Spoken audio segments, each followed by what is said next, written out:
And good morning, everyone. Happy Wednesday morning to you. Welcome back to Morning Musings. My name is Don K. Preston. I am the president of Preterist Research Institute of Ardmore, Oklahoma.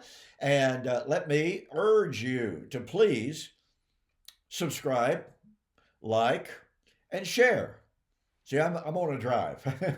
I'm on a mission here. All right. So, anyway, nonetheless, thank you for joining me. I want to get right back into it because yesterday I touched on a good little bit the linguistics of harvest at the end of the age. Jesus said, Matthew 13:39 and 40, the harvest is at the end of the age. Okay? The question is, the end of what age? You know, Kenneth Gentry makes the argument in in his book on He Shall Have Dominion. But he says this Greek term here, suntelia to aeoniu, at the different cognates, is a term that Jesus reserves for the end of time and the end of human history. And he refers to Matthew 13 and he refers to Matthew chapter 24. You know, folks, I think that's a really egregious, and Ken's a good guy. Don't get me wrong here. I'm not trying to be overly critical, but I believe that that is a really good or bad, however you'd like to use it, example of eisegesis. And let me illustrate what I mean. Yesterday, I introduced the fact that in Matthew chapter 24, Jesus predicted the destruction of the temple that came in AD 70. No one doubts, except the skeptics, no one doubts that Jesus was predicting the destruction of the first century temple. Now, let me remind you, okay, let me remind you that the Old Testament and the New, and this is why I wrote this book particularly. In the Old Testament and following in the New, every constituent element of eschatology, coming of the Lord, judgment, resurrection, salvation, kingdom, new heaven and new earth. In the Old Testament, every single one of those constituent elements is inseparably linked to the time of the judgment of Israel and Jerusalem in AD 70, in the last days. Every single element. Now, I understand that that's a statement that is not well understood. I never heard such a thing when I was a non-millennialist. And I can tell you, I'm not aware of any post-millennialist that believes or teaches that. And it's certainly not true of the dispensationalists. Although they see Israel as the focus of biblical eschatology, they rip it completely out of its temporal context of the first century, in which Jesus and all of the New Testament writers said it was going to happen very soon, 2,000 years ago. But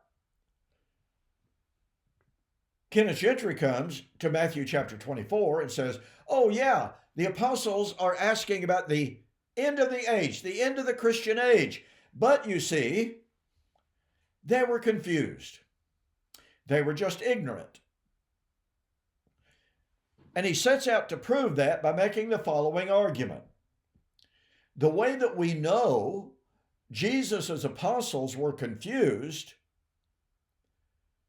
is because when Jesus predicted his own death, burial, and resurrection, they did not understand him. Okay, wait a minute.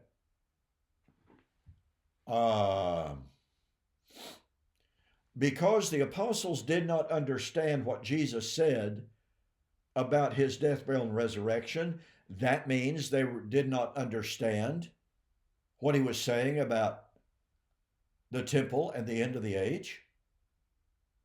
I gave an illustration the other day about how when I was in high school, I did not then, and still don't, understand math, algebra especially. I mean, you know, My very first day of class on geometry, and I had barely gotten by on algebra, so I had taken a second year when I transferred schools. But on the very first day of algebra, teacher says, I'm going to give you a little introduction to geometry. And I'm going, no, you're not. Nope. No way, no how. That does not compute. So I would say, as my teacher, bless his heart, good teacher, I just didn't get it. And the teacher would work with me. He'd say, Don, this. And I said, no, I'm sorry.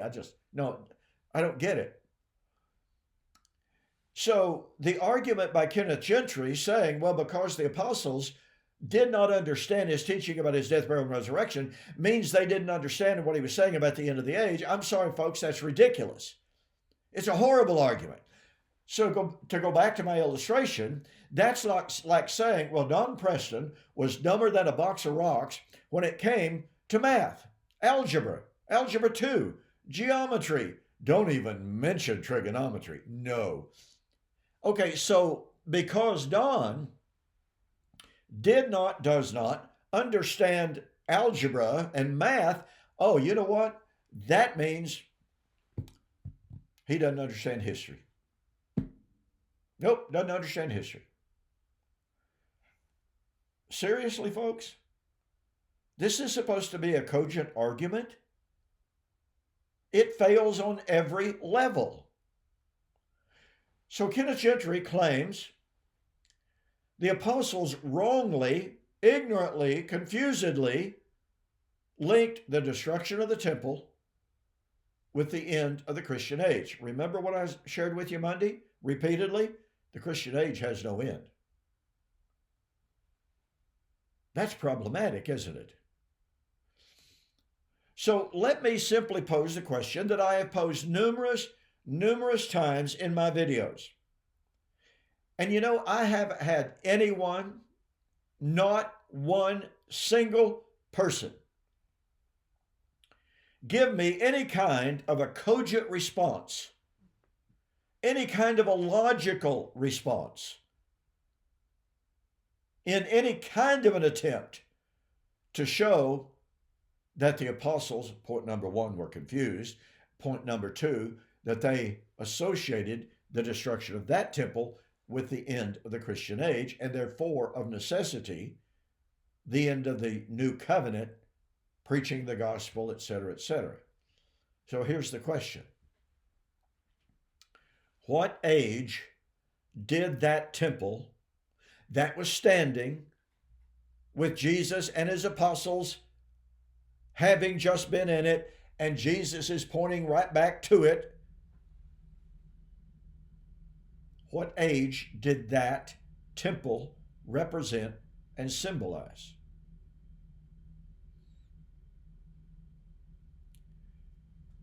Even John Calvin fell ill, if I may use that term, to the confused error.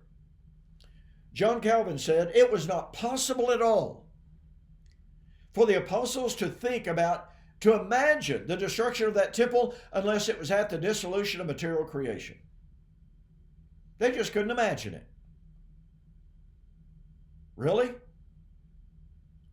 Burton Kaufman, a very noted commentator in the Churches of Christ, said it was impossible to imagine for the apostles the destruction of that temple unless it was at the end of time. And the apostles, bless their hearts, were so confused.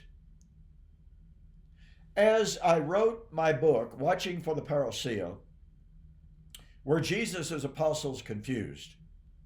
I surveyed a tremendous number of commentaries. I gave a good sampling. I wasn't comprehensive by any means. I could have made the book much larger had I done so. But I gave a good sampling of noted commentaries across the spectrum, across the board, of the different views of eschatology, all of whom took the position and take the position that the apostles were asking about the end of time. Now it's interesting, Adam Clarke, good long ago, said the apostles were not asking about the end of the Christian age. They were asking about the end of the Old Covenant age. N.T. Wright says the apostles were not asking about the end of time or the end of the Christian age. Interestingly enough, he still believes in an end of the current Christian age, just like Adam Clarke did. So why would the Old Covenant age end?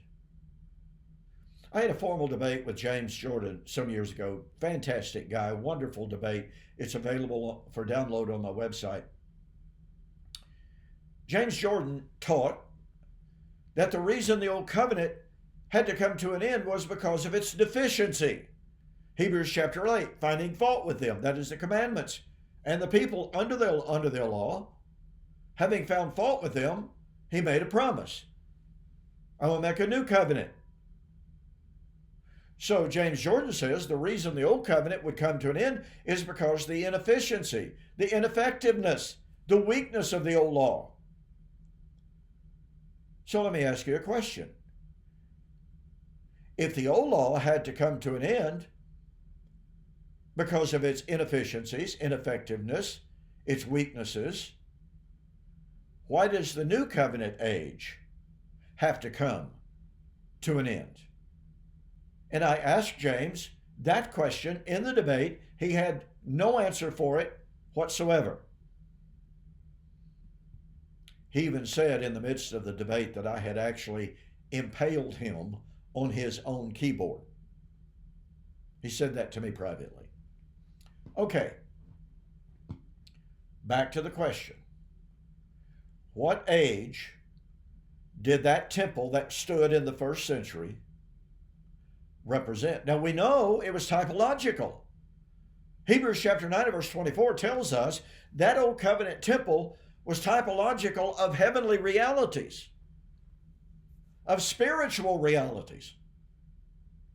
So I'm asking you, my viewers, ask yourself the question. If you have been believing, if you're believing that the apostles believed that the temple would be destroyed at the end of that age, or the end of the Christian age, if that's what they believed, why would they associate the end of time with the destruction of the temple, which did not in any way, shape, form, or fashion represent material creation and the end of time? It represented and symbolized one age.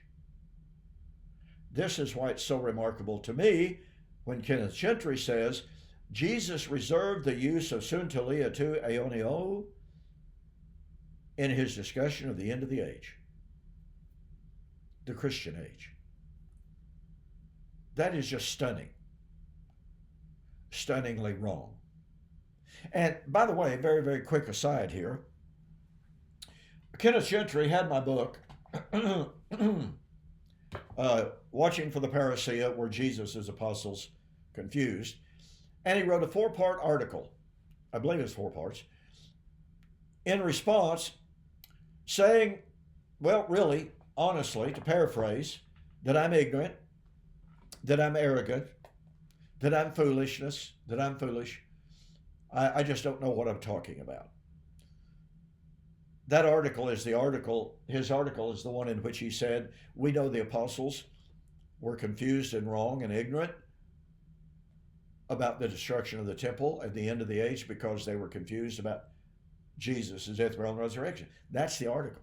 By the way, I wrote a series of articles in response to Gentry's article, and it's available on my website, donkpreston.com. So, anyway, Gentry said in his article, now that's been a year or so, maybe 2 years. Has that been 2 years ago? Anyway, a good little while ago, he said, I am currently writing a book to prove beyond a shadow of a doubt that the apostles were confused. They were ignorant. And I basically begged him, well, share that with us in an upcoming article. He said, I'm telling you right now, I have found a fatal flaw in Don Preston's book. I won't share it now I will only share it when I write the book and publish it. Well, that's been well over a year, at least. The book still hasn't been written. And like I said, I virtually begged him to share that point. I mean, after all, if this is a fatal flaw in my argument, I need to know about it. Has he no concern for my soul? Has he no concern for my spiritual well being? If he can prove this point to be absolutely fatally false, bring it forth, Mr. Gentry. Prove me wrong so that I can repent. But no, he refused. Back to the main point. Ask yourself the question, what age did that Jerusalem temple represent?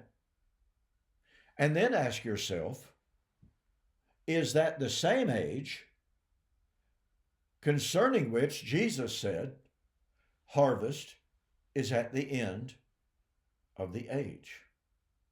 Oh, when we continue this next week, I'm going to share some information with you to prove Matthew 13 has nothing to do whatsoever with the end of time or the end of the Christian age. In the meantime, please do yourself a favor. Purchase the 2-book special, December 2024 2-book special. Save yourself almost $20.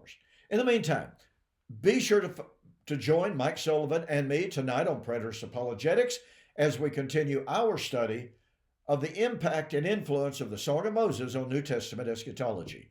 I'll see you there.